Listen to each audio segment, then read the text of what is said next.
নিরাপত্তার নিশ্চয়তা পেলে দেশে ফিরে বিচারের মুখোমুখি হতে প্রস্তুত ক্রিকেটার থেকে রাজনীতিবিদ বনে যাওয়া সাকিব আল হাসান জটিলতা কাটাতে কথা বলতে চেয়েছিলেন বর্তমান প্রধানমন্ত্রী তারেক রহমানের সাথে।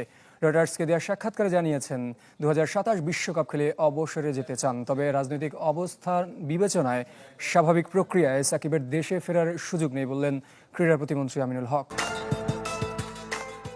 36 জুলাই শেখ হাসিনা ভারতে পালিয়ে যাওয়ার পর আর দেশে ফেরেননি আওয়ামী লীগের সংসদ সদস্য ও জাতীয় দলের ক্রিকেটার সাকিব আল হাসান। বিগত অন্তর্বর্তী সরকারের আমলে চেষ্টা করেও পাননি গ্রিন সিগন্যাল। 2 বছরের নির্বাসন কাটিয়ে অচিরেই জন্মভূমিতে ফিরতে চান সাকিব। আইনিভাবে মোকাবেলা করতে চান তার বিরুদ্ধে হত্যা ও শেয়ার বাজার কেলেঙ্কারির 2 মামলা। তবে শর্ত একটাই, নিশ্চয়তা চান নিরাপত্তার। আমি জানি আমি কিছুই করিনি, এগুলো হাস্যকর মামলা। সরকারের কাছ থেকে যদি এই ছাড়পত্র পাই যে আমার নিরাপত্তা নিশ্চিত করা হবে, তাহলে আমি খুশি মনে দেশে ফিরে যাব এবং আদালতে বিচারের মুখোমুখি হব। দিল্লিতে কার্যক্রম নিষিদ্ধ আওয়ামী লীগের ভার্চুয়াল সংবাদ সম্মেলনে যোগ দেওয়ায় ব্যাপক সমালোচনা হলেও তা নিয়ে কোনো অনুশোচনা নেই সাকিবের। রাজনৈতিক নেতা হিসেবে এখনও মানেন স্বৈরাচার শেখ হাসিনাকে। আপাতত না পারলেও ডিসেম্বরে তার সাথে ফিরতে চান দেশে। ক্যাপ্টেন যা বলবেন আমরা তাই অনুসরণ করব।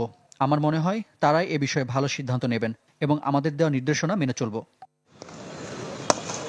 বাস্তবতা কঠিন হলেও জাতীয় দলের জার্সিতে মাঠ থেকে অবসর নিতে চান বাংলাদেশ অলরাউন্ডার। খেলতে চান 2027 বিশ্বকাপ।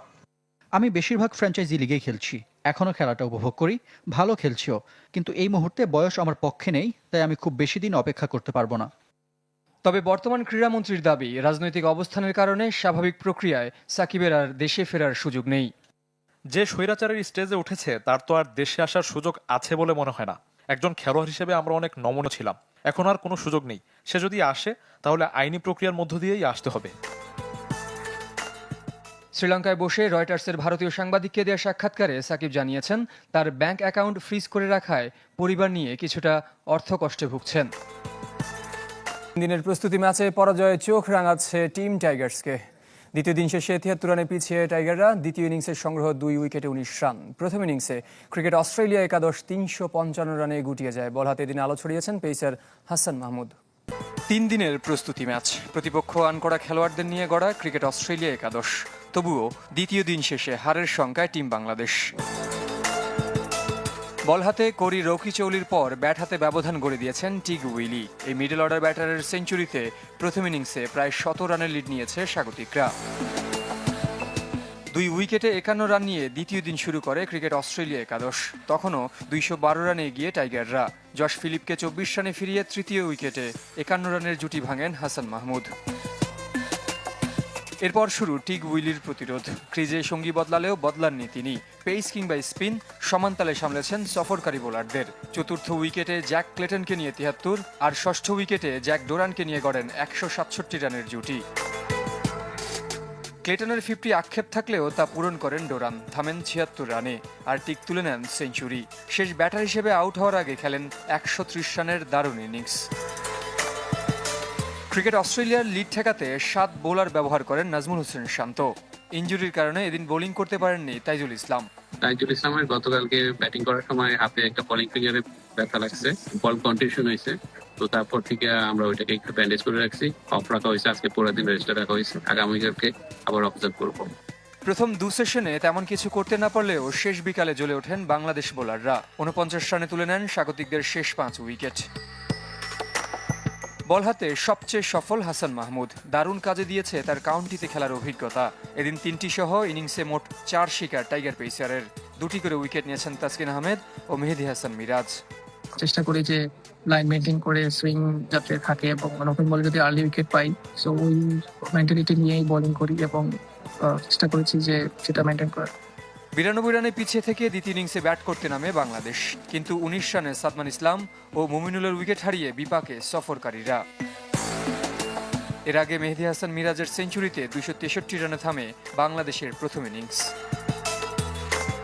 কাল প্রথম টি-20তে মালয়েশিয়ার মুখোমুখি হবে বাংলাদেশ হাই পারফরমেন্স ইউনিট। মিরপুরের শেরেবাংলা ক্রিকেট স্টেডিয়ামে ম্যাচ শুরু হবে দুপুর 2টায়।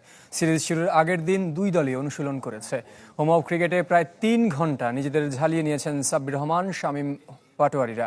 শক্তিমত্তায় এগিয়ে থাকলেও মালয়েশিয়াকে হালকাভাবে নিচ্ছে না বাংলাদেশ হাই পারফরম্যান্স দল। তবে জয়ের ব্যাপারে আশাবাদী স্বাগতিকরা। আইসিসির সহযোগী দেশটির কোচ ডেভ হোয়াটমোর, যিনি আগে বাংলাদেশেরও কোচ ছিলেন, তার হাত ধরে প্রথমবার টেস্ট জয়ের 7 পায় টাইগাররা। এই ম্যাচ দিয়ে মালয়েশিয়ার হয়ে নিজ জন্মভূমির বিপক্ষে অভিষেক হবে নাজমুস সাকিবের। খুলনায় জন্ম নেওয়া ক্রিকেটার জীবিকার তাগিদে দেশটিতে গেলেও ক্রিকেট চালিয়ে গেছেন। মালয়েশিয়া অধিনায়ক সৈয়দ আজিজ বাংলাদেশেরই একটি পরিবারের জামাতা। 12 আগস্ট উন্মোচিত হবে বাংলাদেশ ফুটবল দলের নতুন জার্সি। উন্নত মানের ফেব্রিকে দ্রুততম সময়ে ঘাম শুকিয়ে যাবার প্রতিশ্রুতি দিয়েছে কিট পার্টনার দৌড়। একাধিক ডিজাইনারের কনসেপ্ট নিয়ে হয়েছে চূড়ান্ত ডিজাইন। সাদার আদলে হোম আর সবুজের আধিক্যে হবে অ্যাওয়ে জার্সি। কাপড়ের মান বাড়ায় বাড়তে যাচ্ছে জার্সির দামও। 1 বছরের বেশি সময় একই জার্সিতে খেলছেন হামজা জামালরা। অবশেষে বাংলাদেশ দলের নতুন ডিজাইনের জার্সি উন্মোচন করতে যাচ্ছে কিট পার্টনার দৌড়। 12 আগস্ট ফুরবে অপেক্ষা। এবারের বড় চমক কাপড়ের মান। 12 তারিখ ডেট ফিক্স হয়েছে। আমরা হোম অ্যাওয়ে এবার দুইটা একসাথেই ছেড়ে দিব, যেহেতু আমাদের বড় দুইটা খেলা আছে, ট্রাই নেশন আর সাফা হবে। কটন কাপড় আপনি যদি ভিজায় রাখেন ওইটা ড্রাই হতে 1.5 থেকে 2 ঘন্টা লাগে নিজে, আর যে পলিস্টার কাপড় রাখেন ওটা 45 মিনিট লাগে, কিন্তু এইটা 8 মিনিটের মধ্যে ফুল ড্রাই হয়ে যাবে। একেবারে সাদা নয়, তবে সাদার আদলে হচ্ছে হোম জার্সি, আর অ্যাওয়েতে লালের পরিবর্তে এবার সবুজের আধিক্য। ফিফা এএফসির গাইডলাইন মানতে গিয়ে কন্টেস্ট থেকে পাওয়া একাধিক ডিজাইনারের কনসেপ্ট নিয়ে তৈরি হচ্ছে নতুন জার্সি। সবার থেকে ছোট ছোট জিনিস নিয়ে টোটাল আমরা কাউন্ট করেছি 34 জনের ভিন্ন ভিন্ন জিনিস নিয়ে এই ডিজাইনটা করা। অবশ্যই রেগুলেশন আর আমাদের নিজেদের ইনপুট তো আছেই, বাট এইবার একজন বলতে কেন ডিজাইনার না, এটা সবাই এটা ডিজাইন এইবার। হোম ও অ্যাওয়ের পাশাপাশি ট্রেনিং, ট্রাভেল সহ অন্যান্য কিটও এবার বিক্রি করবে দৌড়। সাফ চ্যাম্পিয়নশিপকে কেন্দ্র করে বিগত সময়ের তুলনায় দ্বিগুণ জার্সি বিক্রির লক্ষ্য প্রতিষ্ঠানটির। গতবার আমাদের 62টা জেলায় জার্সিটা সেল হয়েছে। আমরা 23টা দেশে জার্সি সেল করেছি। সিঙ্গাপুরে তো আমরা সেল করলাম স্টোরে। গত সপ্তাহে ক্লাসিক ফুটবল শার্টস ইউকের যে ওরা ইউকেতে আছে, ইউরোপে আছে, আমেরিকা স্টোর আছে, ওরা আমাদের থেকে প্রায় 1000 মতো জার্সি নিয়ে গেছে। আমরা শুধু বাংলাদেশ না, ইউরোপেও আর সিঙ্গাপুরেও এখন রিটেল শপে আমাদের জার্সিগুলি আছে। বাংলাদেশ দলের সবশেষ জার্সি 1400 টাকায় বিক্রি করেছে দৌড়। নতুনটির মূল্য বাড়তে পারে 200 টাকার মতো। নানা আলোচনার সমালোচনার পর একটু স্বস্তিতে জিয়ানি ইনফান্তিনো। ইউরোপ, আমেরিকা ও এশিয়ার বিরোধিতার পরও আফ্রিকাকে পাশে পেয়েছেন ফিফা সভাপতি। সাথে তার প্রতি সমর্থন জানিয়ে বিবৃতি দিয়েছে আর্জেন্টিনা ও মেক্সিকান ফুটবল। তবে ইনফান্তিনোর পদত্যাগ দাবি করেছে নরওয়ে। ইউরোপ, উত্তর আমেরিকা ও এশিয়ার অবস্থান যখন ইনফান্তিনোর বিরুদ্ধে, তখন ঠিক উল্টো পথে হাঁটল আফ্রিকা। বৃহস্পতিবার কনফেডারেশন অফ আফ্রিকান ফুটবলের নির্বাহী সভায় ফিফা সভাপতির প্রতি সমর্থন জানিয়েছে কমিটি। সঙ্গে কনফেডারেশন সভাপতি প্যাট্রিস মোতসেপে আফ্রিকান ফুটবল উন্নয়নে ইনফান্তিনোর অবদানের জন্য কৃতজ্ঞতাও প্রকাশ করেন। কাফ নির্বাহী কমিটিতে সর্বসম্মতভাবে ফিফা সভাপতি জিয়ানি ইনফান্তিনোর প্রতি আমরা সমর্থন পুনর্ব্যক্ত করছি এবং বহু বছর ধরে আফ্রিকান ফুটবলে অবদানের জন্য তাকে ধন্যবাদ জানাই। বিশ্বকাপ টুর্নামেন্ট বিক্রির বিতর্কিত পরিকল্পনা থেকে ফিফা সরে আসলেও ইনফান্তিনোর প্রতি আস্থা হারিয়েছে ইউএফা। তার প্রতি বিরোধী অবস্থান বহাল রেখে ফিফার চিঠি প্রত্যাখ্যান করে টুর্নামেন্টে না খেলার সিদ্ধান্তে অনড় তারা। তবে ফিফার দেয়া বিবৃতিকে স্বাগত জানিয়েছে সিএফ। ফিফা সভাপতি ও মহাসচিবের যৌথ বিবৃতিকে আমরা সমর্থন জানাই। ফিফার সদস্য সংস্থা, অন্যান্য কনফেডারেশন ও সব অংশীজনদের সাথে কাজ চালিয়ে যেতে আমরা প্রতিশ্রুতিবদ্ধ। তারা তাদের ভুল স্বীকার করেছে এবং তা সংশোধনের কথা জানিয়েছে। শুধু আফ্রিকার দেশ নয়, ইনফান্তিনো সমর্থন পেয়েছেন আর্জেন্টিনা ও মেক্সিকোর। গেল 10 বছরে ফুটবল উন্নয়নে তার ভূমিকার কথা তুলে ধরে বিবৃতি দিয়েছে দুই সংস্থা। একটি সুস্পষ্ট, স্থিতিশীল ও স্বচ্ছ মডেলের উপর ভিত্তি করে ইনফান্তিনোর নেতৃত্বে বিশ্বব্যাপী ফুটবল উন্নয়ন ও প্রাতিষ্ঠানিক শক্তি বৃদ্ধিতে কাজ করছে ফিফা। ফুটবল উন্নয়নকে এগিয়ে নিয়ে যাওয়ার ক্ষেত্রে ইনফান্তিনোর নেতৃত্বকে এফএমএফ সমর্থন করে। সেক্ষেত্রে এফএমএফ প্রাতিষ্ঠানিক কাঠামোর বাইরে কোনো প্রক্রিয়াকে সমর্থন দেবে না।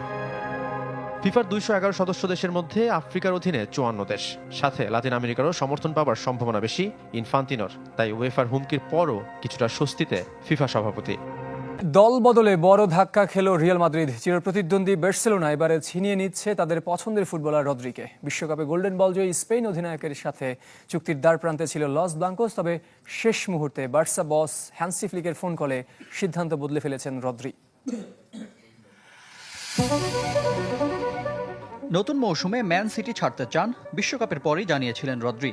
বুধবার পর্যন্ত জোর গুঞ্জন ছিল রিয়ালে যাচ্ছেন বিশ্বকাপ জয়ী মিডফিল্ডার, কিন্তু বৃহস্পতিবারই বদলে যায় পরিস্থিতি। স্প্যানিয়ার্ডকে পাওয়ার রেসে যোগ দিয়েছে লস ব্লাঙ্কোদের চিরপ্রতিদ্বন্দ্বী বার্সেলোনা। ইউরোপিয়ান গণমাধ্যমের দাবি, রদ্রির এমন ইউটার্নের নেপথ্যে কলকাঠি নেড়েছেন খোদ Barca coach Hansi Flick. Club কর্তৃপক্ষের পরিবর্তে নিজেই ফোন করে সেরেছেন আলোচনা, দিয়েছেন নিয়মিত খেলার নিশ্চয়তা। আর তাতেই বদলে যায় রদ্রির সিদ্ধান্ত। রিয়াল ছেড়ে পরবর্তী গন্তব্য হিসেবে বার্সাকেই বেছে নেন বিশ্বকাপ গোল্ডেন বল জয়ী তারকা। তার এজেন্ট পাওলো বারকুয়েরোর বরাত দিয়ে এমনটাই দাবি করেছে ব্রিটিশ গণমাধ্যম দ্য মিরর। মূলত এ মৌসুমে মিডফিল্ডের সংকটের কারণে রদ্রিকে পেতে উঠে পড়ে লেগেছে বার্সা। ইনজুরির পুনর্বাসনে কমপক্ষে 5 মাসের জন্য মাঠের বাইরে থাকতে হবে মাঝ মাঠের অন্যতম ভরসা ফ্র্যাঙ্কি ডি ইয়ংকে। ব্যালন ডিওর জয়ী রদ্রিকে দিয়ে সে শূন্যতা পূরণ করতে চায় ব্লগ রানার। স্প্যানিশ তারকার সাথে এখনও 1 বছরের চুক্তি থাকলেও তাকে ছেড়ে দিতে রাজি ম্যানচেস্টার সিটি। তবে তার জন্য অন্তত 6 কোটি ইউরো চাই সিটিজেন্স। গণমাধ্যমের খবর, তা দিতে রাজি বার্সেলোনা। রদ্রিকে পেতে ট্রান্সফার ফি বাড়াতেও রাজি ছিল রিয়াল, কিন্তু কাজ হয়নি। মিডফিল্ডারের চাওয়াকে প্রাধান্য দিয়ে তাকে বার্সার কাছে বিক্রি করতে রাজি ম্যানচেস্টার সিটি। স্প্যানিশ তারকার এমন আচরণে ক্ষোভে ফুঁসছে মাদ্রিদ ফ্যানরা। শেষ পর্যন্ত চিরপ্রতিদ্বন্দ্বী শিবিরে যোগ দিলে বার্নাব্যুতে কেমন হবে তার সাথে আচরণ, তাই এখন দেখার বিষয়।